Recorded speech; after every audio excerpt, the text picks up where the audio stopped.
নমস্কার বন্ধুরা, আপনারা দেখছেন voice of Bankura, presented by S sir physics, Bankura সেরা ফিজিক্স কোচিং সেন্টার। বাঁকুড়ার বুকে প্রকৃতি আর মানুষের হাতে গড়া এক অনন্য বিস্ময় মুকুটমণিপুর। কংসাবতী ও কুমারী নদীর মিলনস্থলে অবস্থিত এই জলাধারেই রয়েছে ভারতের দ্বিতীয় বৃহত্তম মাটির বাঁধ।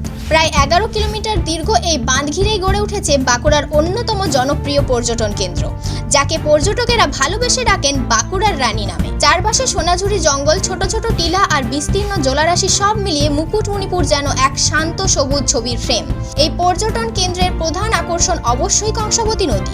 বাঁধের উপর দিয়ে হাঁটলে একদিকে জলাধারের নীল জল, অন্যদিকে পাহাড় আর জঙ্গলের দৃশ্য, মনে গেঁথে যাওয়ার মতো অভিজ্ঞতা। পর্যটকদের কাছে আরও এক বড় আকর্ষণ বোটিং। কংসাবতী আর কুমারী নদীর মিলিত জলে নৌকা বা লঞ্চে ভেসে বেড়ানোর আনন্দ অন্যরকমই। বাঁধের মাঝখানেই রয়েছে ছোট্ট টিলা পরেশনাথ পাহাড়। এখানে রয়েছে জৈন ও হিন্দু দেবদেবীর মূর্তি, যা পর্যটকদের পাশাপাশি ভক্তদের কাছেও আকর্ষণের কেন্দ্র। প্রকৃতি প্রেমীদের জন্য রয়েছে বনপুকুরিয়া হরিণ পার্ক। সংরক্ষিত এই জঙ্গল এলাকায় দেখা মেলে প্রায় শতাধিক চিতল হরিণের। আর সূর্যাস্ত কিংবা সূর্যোদয়ের দেখতে চাইলে সবচেয়ে জনপ্রিয় জায়গা ভিউ পয়েন্ট। লালচে আকাশ আর জলের প্রতিফলনে মুকুটমণিপুর হয়ে ওঠে আরো মোহময়। শীতকালে এখানকার জলাধারে ভিড় জমায় পরিযায়ী পাখির দল, সেই সঙ্গে পিকনিক করতে আসা মানুষের ভিড়ে মুখর হয়ে ওঠে পুরো এলাকা। যাতায়াতের দিক থেকেও মুকুটমণিপুর বেশ সুবিধাজনক।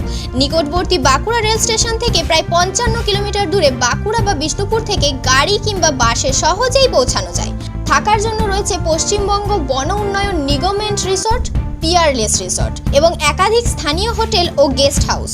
পর্যটনের সেরা সময় অক্টোবর থেকে মার্চ, বিশেষ করে শীতকালে পিকনিক আর ছুটির আমেজে মুকুটমণিপুর হয়ে ওঠে এক আদর্শ উইকেন্ড ডেস্টিনেশন। প্রকৃতি, জল, পাহাড় আর শান্তির খোঁজে মুকুটমণিপুর তাই আজও বাঁকুড়ার গর্ব আর পর্যটকদের প্রথম পছন্দ। এই ধরনের গুরুত্বপূর্ণ খবর সবার আগে পেতে আমাদের চ্যানেলটি সাবস্ক্রাইব করুন আর ভিডিওটি শেয়ার করতে ভুলবেন না। আপনার মতামত কমেন্টে জানান আর লাইক শেয়ার করে ভয়েস অফ বাঁকুড়ার পাশে থাকুন।